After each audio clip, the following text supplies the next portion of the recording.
जी आते हैं, सबके स्वागत है।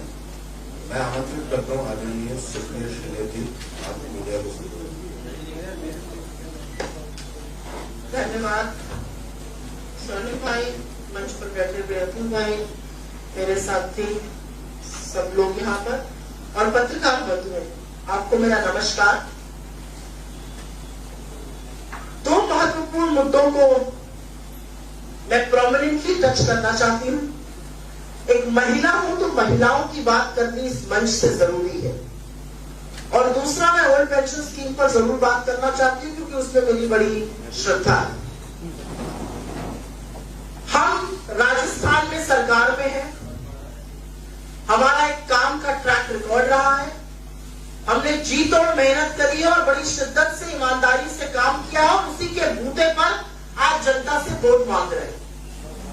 हम भटकाने वाले मुद्दों पे बात नहीं कर रहे हैं, हम अनर्गल आरोप नहीं लगा रहे हैं, हम सरकार में हैं, हमने काम किया है, अपना रिपोर्ट कार्ड दिखा रहे हैं और जनता से पूरी ईमानदारी से उस काम के बल पर वोट मांग रहे हैं। अन्यथा मैं करीब 28 दिन मध्य प्रदेश में थी, भाजपा की सरकार वहां पर 18 साल से, अपने काम पर नील बटा सन्नाटा, कोई चर्चा ही नहीं थी। तो मुझे ऐसा लगता है कि राजस्थान की कांग्रेस सरकार ने अशोक गहलोत जी के नेतृत्व में बेहतरीन काम किया है।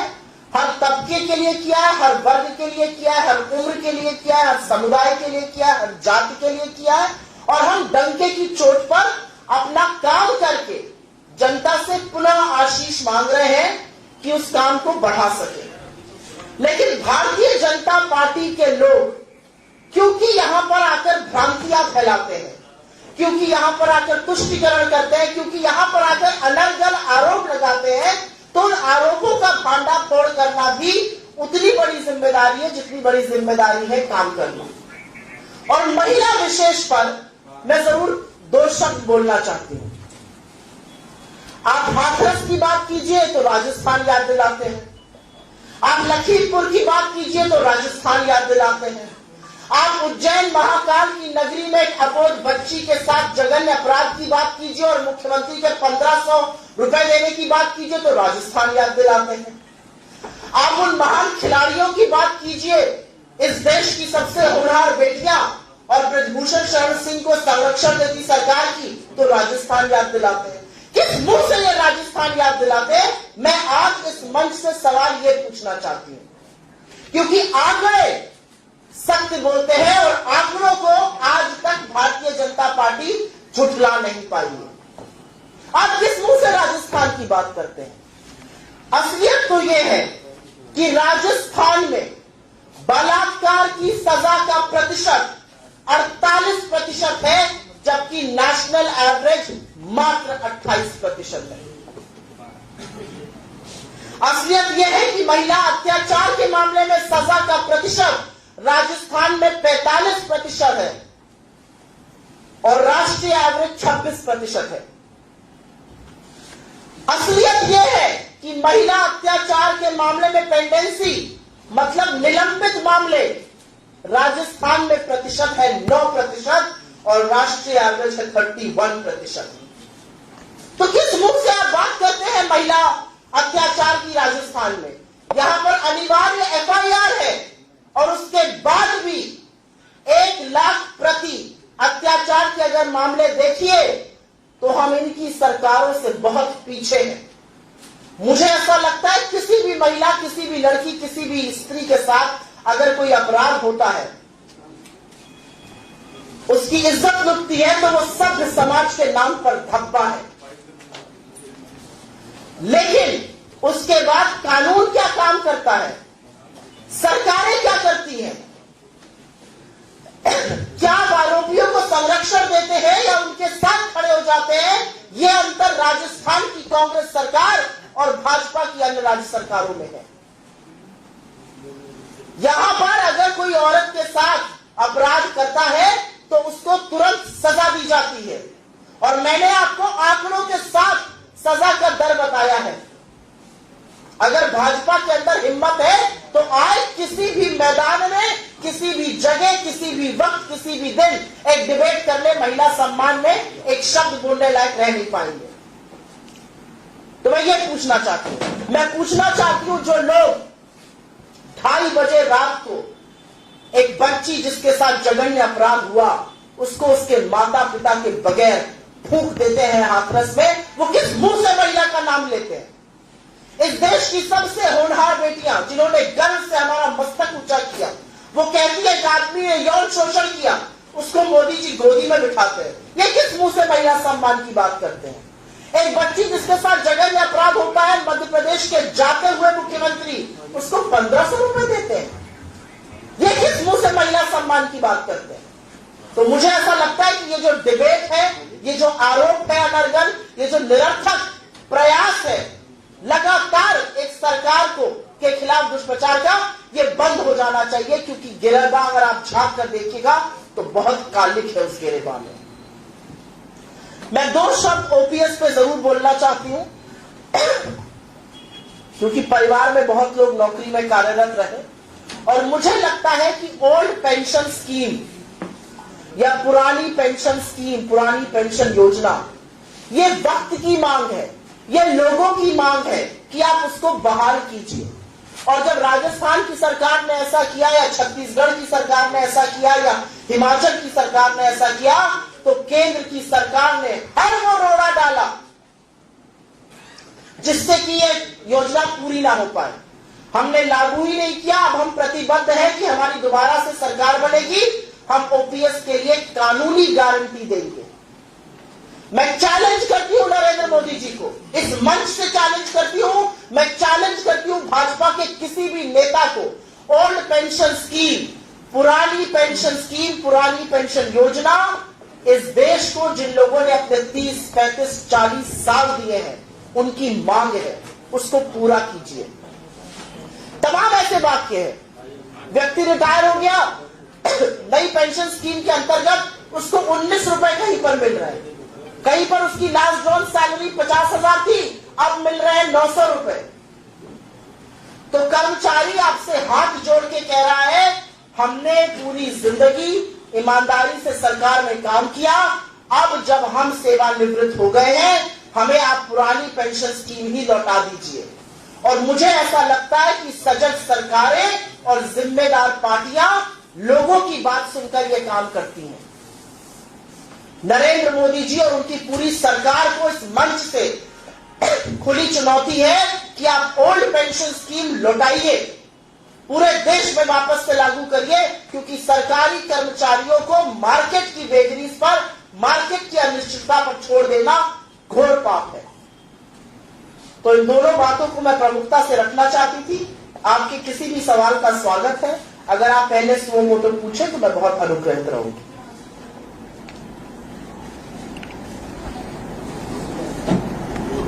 ओपीएस ब्रेन चाइल्ड तो कांग्रेस का ही माना जाता है। ओपीएस के समय इसकी परीक्षा की गई, हालांकि लागू बाद में की गई।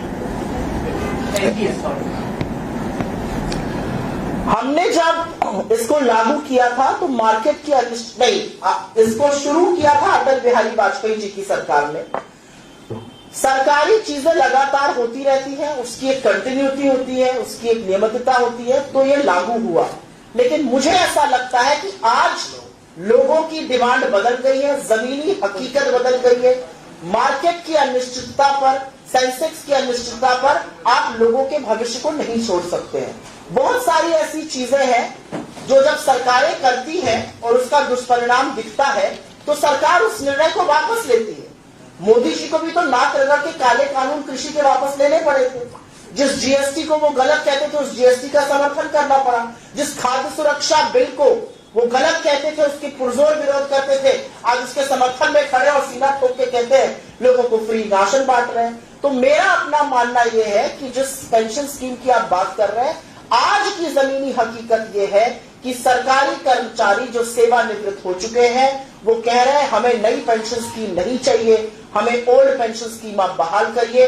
और सजग सरकारें और जो पॉलिटिकल पार्टीज लोगों के मन की बात सुनती हैं, अपने मन की बात नहीं थोपती, वो इसको जरूर करेंगी। हमारी 3 सरकारों ने किया है। यहां सरकार बनेगी, हम कानून बनाएंगे, इसका कानूनी गारंटी देंगे। और आज मुझे ऐसा लगता है कि देश के हर कोने में ये मांग है। आप, मेरा गृह राज्य उत्तर प्रदेश है, उत्तर प्रदेश में आप कहीं भी चले जाइए, अगर नंबर 1 डिमांड कोई है तो वो पुरानी पेंशन स्कीम है। तो प्रिया जी, क्या चुनाव सिर्फ आरोप और प्रत्यारोप के ही रह गए? चुनाव रह गया है, अपने काम जिस भी सरकार ने किए हैं उसको जनता के समकक्ष रखिए, जनता के समक्ष रखिए और जनता से उसका आकलन करके वोट मांगिए। ये काम हम राजस्थान में कर रहे हैं, ये काम हमने छत्तीसगढ़ में किया। हमने काम किया अपने मैनिफेस्टो के, अपने वचन पत्र के, अपने शपथ पत्र के 97 से 98% काम पूरे किए और पूरी ईमानदारी से जनता को जाकर वो रिपोर्ट कार्ड दिखाया और कहा ये किया है, अब आगे आप आशीष दीजिएगा तो और करके दिखाएंगे। चुनाव इस बात पर टिका होना चाहिए। जो सरकारें काम नहीं करती हैं, और उसमें से अधिकांश भारतीय जनता पार्टी की सरकार है, जो सरकारें काम नहीं करती हैं वो जाकर चुनाव में, क्योंकि रिपोर्ट कार्ड नीलबटा सन्नाटा होता है, तो अनर्गल आरोप, मनगढ़ंत कहानियां, तुष्टीकरण, हर वो चीज करती है जिससे चुनाव का मुद्दा भटके। पर मुझे ऐसा लगता है कि जनता बड़ी सजग है। कमर तोड़ महंगाई जनता झेल रही है, बेरोजगारी जनता झेल रही है और फिर जनता को आप जाके कोई दूसरा झुंझुना पकड़ाइए, जनता पकड़ना नहीं चाहती है। असलियत यह है कि राजस्थान एक मॉडर्न स्टेट है। राजस्थान में अगर महंगाई से जूझने की बात हो तो जो राहत रिलीफ कैंप लगाए गए, जो अन्नपूर्णा योजना शुरू की गई, जो 500 का सिलेंडर राजस्थान ने देना शुरू किया, आज उसकी गूंज हर प्रदेश में है। मैं तो देख रही हूं भाजपा और खुद नरेंद्र मोदी की गारंटी वाले जो वचन पत्र छत्तीसगढ़ और मध्य प्रदेश में मैंने देखे, उसमें 500 के सिलेंडर की बात हो रही है। अरे माननीय, इस देश के प्रधानमंत्री हैं आप, 1 मिनट में चाहिए सारे देश में 500 का सिलेंडर कर दीजिएगा। 10 राज्यों में सरकार है आपकी, चुनौती से कहती हूं, एक राज्य में ओपीएस और 500 का सिलेंडर देकर दिखाइए, नहीं देकर दिखा पाएंगे। असलियत यह है कि राजस्थान की जो 25 लाख की चिरंजीवी बीमा योजना है वो इतनी उत्कृष्ट योजना है कि अगर हमारी, और जब बनेगी सरकार अन्य राज्यों में, तो हम उसको जरूर कार्यान्वयन करने की कोशिश करेंगे। हमारी 2024 में दिल्ली की सरकार बनेगी, हम उसको नेशनल स्कीम बनाएंगे। राजस्थान में जो गोधन योजना हुई, जो 40,000 रुपए दिए गए पशुओं का बीमा करने के लिए, जिससे लंपी जैसी बीमारियों से एक रिंग फेंसिंग हो सके, किसानों को बचाया जा सके, वो उत्कृष्ट योजना है। राजस्थान पहला राज्य बना जहां पर इंदिरा गांधी शहरी रोजगार योजना के अंतर्गत 125 दिनों की गारंटी दी गई। मनरेगा का दिन 100 से बढ़ा के 125 किया गया। तो मुझे लगता है कि राजस्थान में उत्कृष्ट काम हुए हैं और उन कामों को आगे बढ़ाने के लिए जनता जरूर और पुनः अपना आशीर्वाद हमें देगी। सुप्रिया जी, आप ओपीएस, एमपीएस, सस्ता गैस सिलेंडर ये सब कर रहे हैं और मोदी उदयपुर आते हैं तो कन्हैयालाल का जिक्र होता है, अमित शाह अजमेर आते हैं तो कन्हैयालाल का जिक्र होता है, कन्हैयालाल का पोस्टर वो है, इसका कोई जवाब है? इसका एक जवाब है कि आतंकवाद के पीछे छुपने वालों को जनता सबक सिखाएगी। असलियत यह है कि कन्हैयालाल हत्याकांड एक सभ्य समाज के नाम पर धब्बा है। असलियत यह है कि कन्हैयालाल के हत्याकांड के 4 घंटे के अंदर उनके अपराधियों को पकड़ा गया। कन्हैयालाल के दोनों लड़कों को सरकारी नौकरी दी गई और 50 लाख की आर्थिक मदद दी गई। असलियत यह है कि उनको पकड़ के फास्ट ट्रैक कोर्ट ही नहीं दिया गया, मामला एनआईए तक पहुंचा। आज एनआईए उस पर 2.5 साल से क्यों बैठी हुई है? 1.5 साल से आज एनआईए उस पर क्या तफ्तीश कर रही है? उनके कबूलनामे हैं, सारा वीडियो है, उन लोगों ने जहां जहां कबूल किया अपना अपराध वो सब है। एनआईए उस पर क्या कर रही है? आज मैं ये जानना चाहती हूं। आप आतंकवाद पर अपनी राजनीतिक रोटियां सेकिएगा। ये कितना घटिया और कितना शर्मनाक बात है, ये राजस्थान का बच्चा बच्चा जानता है। और असलियत यह है कि वो दोनों अपराधी, वो दोनों आरोपी भाजपा की माइनॉरिटी सेल के सदस्य थे। उनकी तमाम बड़े भाजपा नेताओं के साथ फोटो है, उनको माला पहनाते हुए फोटो है भाजपा नेताओं की। तो भाजपा पहले आतंकवाद को पनपने देती है और उसके बाद एक निम्न स्तर की गंदी घिनौनी राजनीति करती है। मुझे ऐसा लगता है कि कन्हैयालाल हत्याकांड में जो कांग्रेस की राजस्थान सरकार ने किया, एक बहुत बड़ी अनहोनी और घटना को और बड़ा बनने से बचा लिया। सुब्रत सिन्हा जी, मैं महेश शर्मा। अभी राजस्थान में कांग्रेस की 5 साल से सरकार है। जी सर। और आपने नरेंद्र मोदी को और केंद्र की सरकार को कटघरे में रखा। इसी तरह 2018 में जब चुनाव थे तो यहाँ पे पवन खेड़ा, पी चिदम्बरम साहब आए थे और उन्होंने उस समय जो बीजेपी की सरकार थी उसमें अरबों रुपए के घोटाले के आरोप लगाए थे पूर्व मुख्यमंत्री वसुंधरा राजे के ऊपर। बड़ा दुख का विषय कि 5 साल निकल गए और मुख्यमंत्री अशोक गहलोत ने उनको क्लीन चिट दे दी, कोई जांच नहीं की। तो ये क्या कहेंगे? नहीं, मुझे नहीं लगता क्लीन चिट दे दी। मुझे लगता है क्लीन चिट बोलना गलत होगा। मुझे लगता है कि जिस तरह से पकड़े गए हैं, जिस तरह से अधिकारी दबोचे गए, उसमें राजस्थान नंबर 1 है पूरे देश में। तो मुझे नहीं लगता ये कहना कि उनको क्लीन चिट दे दी गई बिल्कुल भी सही होगा। मुझे लगता है कि इस सरकार का सबसे बड़ी उपलब्धि ये रही कि इन्होंने देश भर में सबसे ज्यादा जन कल्याणी लोकहित की योजनाएं लाई और हम चुनाव उस मुद्दे पर लड़ रहे हैं। मुझे ऐसा लगता है 5 साल बाद, 5 साल पहले क्या हुआ था का रोना हम नहीं रोना चाहते। हमने 5 साल जनता के लिए पूरी ईमानदारी से, पूरी मेहनत से, पूरी शिद्दत से काम किया और इसीलिए हम जनता के सामने जाकर ताल ठोक के कह रहे हैं हमने आपके लिए किया। अगर आपको लगता है किया तो हमें जरूर जिताइएगा और जनता इसीलिए मुखरित भी है। यूपी के मुख्यमंत्री जी भी घूम रहे हैं यहाँ पर, वो भी कह रहे हैं कि सुरक्षा और आस्था के ऊपर प्रश्न चिन्ह लगाने वालों को हटाना है। तो जैसा यूपी में हो रहा है, राजस्थान में ऐसी डबल इंजन की सरकार देनी। यूपी में हाथरस हुआ, यूपी में लखीमपुर में चीरहरण हुआ, यूपी के ब्रजभूषण शरण सिंह हैं, यूपी में हर जगह बुलडोजर चलाया जाता है, ब्रजभूषण शरण सिंह के घर के ऊपर नहीं चलाया जाता है, जबकि उनका नाम चार्जशीट में है। इस देश की होनहार बेटियों ने उनका नाम लिया है। यूपी में गंगा में तैरती हुई लाशें देखी गई थी। तो किस मुंह से वो जाके प्रचार दरगर करते हैं? आपको मुझसे ज्यादा पता है कि यूपी के मुख्यमंत्री को प्रचार के लिए भारतीय जनता पार्टी क्यों और कहां ले जाती है। मेरे मुंह से ना कहलवाइए, असलियत आप जानते हैं। क्या कांग्रेस की स्ट्रेटजी में बदलाव है? अब से पहले केंद्रीय नेता जब सभाओं में आते थे तो स्थानीय प्रदेश के नेता सब एक मंच पर होते थे। अब राहुल गांधी कल दौसा गए तो सचिन पायलट को लेकर गए, आज प्रियंका गांधी केजरी गई है, जबकि सीएम अलग अलग जगह दौरे कर। मुझे ऐसा लगता है बड़ा प्रदेश है और आखिरी 3-4 दिन रह गए हैं प्रचार के। अभी तक तो खाली जगह साथ ही जा रहे थे। मुझे लगता है बहुत सारे क्षेत्र, बहुत सारी कंस्टिट्यूएंसीज कवर करनी जरूरी है और एक आपसी मत से तय किया गया है कि जरूरी नहीं है कि हर व्यक्ति हर मंच पे मौजूद रहे। अगर कहीं पर मुख्यमंत्री की सभा लगी हुई है तो वो अपनी सभा में जाए, शीर्ष नेतृत्व अगर कहीं सभा कर रहा है तो वो करेगा। मुझे नहीं लगता ये कोई इशू भी है। वसुंधरा राजे ने अपने एक भाषण में कहा था कि कांग्रेस की सरकार योजनाएं दे रही है, चाहे किसान के हिसाब से या चिरंजीवी को लेकर के है, तो वो सारी योजनाएं वसुंधरा राजे की सरकार की, बीजेपी की सरकार की दी हुई है। उसी को नाम बदल करके ये योजनाएं कांग्रेस जनता को दुआई। अब मुंगेरी लाल के हसीन सपने कोई देखने से कैसे किसी को रोक सकता है? किसी के मुंह पर हम ताला तो नहीं लगा सकते हैं। हमारी स्कीम को अपनी बताकर 5 साल में वो जागी है और वो कह रही है हमारी स्कीम है। उनको खैर मेरी संवेदनाएं हैं, जिस तरह से उनकी पार्टी ने उनको ट्रीट किया वो अलग बात है। मुझे ऐसा लगता है कि ये सारी योजनाएं इतनी उत्कृष्ट योजनाएं हैं कि आज मजबूर होकर केंद्र सरकार को भी जब अलग अलग जगह घोषणा पत्र बनाना पड़ रहा है तो इन योजनाओं का जिक्र करना पड़ रहा है। तो मुझे नहीं लगता कि उनमें से एक भी योजना उनकी है। ये सच है, लोगों के अंदर एक ये डर है कि बीजेपी इन योजनाओं को बंद जरूर कर सकती है, वो खुल के सामने आ रहा है और वो डर जो है वो लोगों के अंदर व्याप्त है। बीजेपी का ये सवाल है कि ये योजनाएं जो आपकी आती है गारंटी सरकार बनती है तब लागू तो नहीं करते, लास्ट जो ईयर होता है उसमें लागू करते हैं, फिर आप वोटों को कन्वर्ट करना चाहते हैं। बीजेपी का आरोप लास्ट साल में होती है।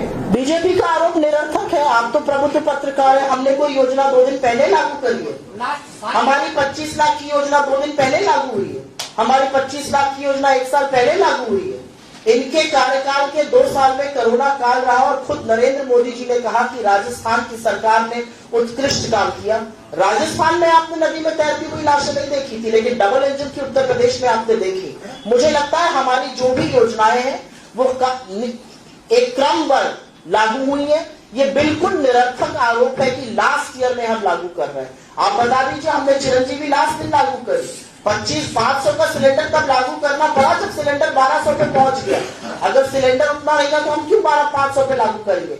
मेरा अपना मानना है कि जहां पर हमारी सरकारें बनी, चाहे वो हिमाचल हो और पहली कैबिनेट मीटिंग में हमने ओपीएस की बात करी, चाहे वो कर्नाटका हो जहां पर पहली कैबिनेट मीटिंग में हमने अपनी 5 गारंटीज को स्वीकृति दी। एक हमारा ट्रैक रिकॉर्ड है और जनता उस ट्रैक रिकॉर्ड को मानती है। आज मुझे ऐसा लगता है सरकार की सबसे बड़ी उपलब्धि ये है कि इन्होंने जो महंगाई से राहत के लिए काम किए, चाहे वो 100 यूनिट बिजली फ्री हो या 500 का सिलेंडर हो या अन्नपूर्णा योजना, उसकी चर्चा देश भर में है और भाजपा भी मजबूर है ऐसे ही वादे करने के लिए।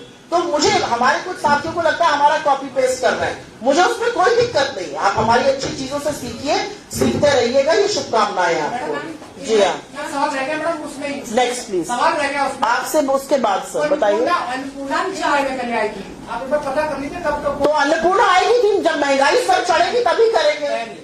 तो जब महंगाई स्तर चढ़ेगी तभी करेंगे ना, उसके पहले तो हर सरकार की कोई ना कोई प्रायोरिटीज होती है। जब कोरोना काल था तो दूसरी प्राथमिकताएं थी, कोरोना काल समाप्त हुआ फिर कुछ और प्राथमिकताएं आई, फिर उस समय रोजगार की प्राथमिकता थी, इसलिए इंदिरा गांधी शहरी रोजगार योजना करी गई। जब महंगाई सिर चढ़ के बोलने लगी तो उस पर ध्यान दिया गया। आप हवन कुंड में थोड़ा थोड़ा थोड़ा थोड़ा हवन में डालते हैं ना सामग्री, या उठाकर थाली एक बार में डाल देते हैं? लास्ट में डाल दीजिए। नहीं, हमारे यहाँ थोड़ा थोड़ा डालने की, हमारे धर्म में थोड़ा थोड़ा डालने की प्रथा है, और वैसे ही हवन होता है, वैसे ही सरकारें चलती हैं। बताइए मैम, कांग्रेस जातिगत जनगणना करवाना चाहती है, इससे पहले बिहार में हुई थी, अभी राजस्थान में अब क्यों जातिगत जनगणना करवाना चाहती है? पिछले 5 साल से तो राजस्थान में कांग्रेस है ना, पहले ही ख्याल क्यों नहीं आया? क्योंकि मुझे ऐसा लगता है कि इस समय जमीनी हकीकत ये है, इस समय देश का माहौल ये है, इस समय लोग जागरूक है और वो चाहते हैं कि जनगणना हो, लोग चाहते हैं कि पता चले किसकी कितनी आबादी है। आज जो बिहार में आंकड़े सामने आए हैं उन्होंने लोगों की आंखें खोल दी है। 84% लोग बिहार में, और ये जनगणना नहीं है, जातिगत सर्वे होता है, स्टेट्स जब करती है, जनगणना करने का काम सिर्फ केंद्र सरकार का होता है, हम भी यहाँ पर सर्वे करेंगे। लोगों की आंख खुली रह गई है। 84% लोग आदिवासी हैं, दलित है और पिछड़े वर्ग के हैं, और उनका प्रतिनिधित्व बिल्कुल शून्य है। तो आज लोग पूछ रहे हैं ये सवाल, और आज जब ये सवाल पूछा जा रहा है, और स्पेशली तब जब समीकरण दिख रहे हैं बदलते हुए, आपको दिख रहा है कि 90 secretaries in government of India में से 3 ओबीसी वर्ग के हैं। आपको दिख रहा है कि आईआईएम में 4% प्रोफेसर ओबीसी वर्ग के हैं, आईआईटी में मात्र 6% प्रोफेसर ओबीसी वर्ग के हैं, सारी सेंट्रल यूनिवर्सिटीज में 3% से कम उनका प्रतिनिधित्व है। तो ऐसा क्यों है? जब आप असलियत देखते हैं तो आप काम करते हैं। मुझे ऐसा लगता है अच्छी बात है, बिल्कुल करना चाहिए जातिगत जनगणना, अब नहीं तो कब, ये बात है। ऐसे तो देखिए, जो आपका सवाल है ना, ऐसे तो हर चीज को पूछा जा सकता है, अभी क्यों कर रहे हैं, पहले क्यों नहीं हो गई। मुझे लगता है जब हो अच्छी बात है, उसका स्वागत करना चाहिए। तो अभी कांग्रेस सरकार अगर रिपीट होती है तो फिर बिल्कुल कराइए, बिल्कुल कराइए। शुक्रिया जी, मेरा ये सवाल था कि अभी राहुल गांधी लगातार ये कह रहे हैं कि केंद्र सरकार में सिर्फ 3 सेक्रेटरीज हैं जो ओबीसी से हैं। राजस्थान में कितने सेक्रेटरी हैं जो ओबीसी से हैं? क्योंकि चीफ सेक्रेटरी, डीजीपी, सीएम सारे के सारे लोग सीएम ओबीसी। हाँ, बोलते जाइए आप। हम सेक्रेटरी की बात कर रहे हैं, वो कह रहे हैं कि 3 सेक्रेटरी। भाजपा के 10 चीफ मिनिस्टर्स हैं इस देश में, 1 ओबीसी वर्ग से हैं, और उनकी भी जल्दी ही विदाई होने वाली है आपके बगल वाले मध्य प्रदेश से। हमारे 4 मुख्यमंत्री हैं जिसमें से 3 ओबीसी वर्ग के हैं।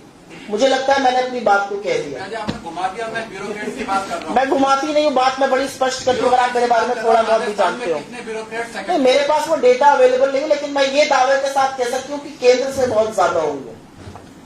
धन्यवाद बहुत बहुत। मध्य प्रदेश देख के आए, राजस्थान से मध्य प्रदेश प्रचंड रूप से जीतेंगे और अपनी सरकार बनाएंगे, और राजस्थान में अपनी सरकार प्रचंड बहुमत से रिपीट करेंगे। लेकिन यूनिटी का शो तो नहीं हो रहा है, आपके नेता तो विरोध भाग रहे हैं, एक से ज्यादा दूसरा हो जाता है। तो प्रचार कैसे करना चाहिए? गलबैया इनको पकड़ लो, बस इन्हीं के साथ घूमती रहूं तो आपको यूनिटी दिखेगी। अलग अलग जगह प्रचार करना यूनिटी है, हर व्यक्ति स्टेट को कवर करे वो यूनिटी है। आप लोगों को लगता है फेविकोल से जुड़ जाए तो वो यूनिटी हो जाएगी, वो मूर्खता हो जाएगी, मुझे ऐसा लगता है। हमें नहीं लगता, जनता को लगता है एक साथ आएंगे तो उसका असर होता है। सब जगह प्रचार, हर जगह प्रचार करना जरूरी है। धन्यवाद। Thank you.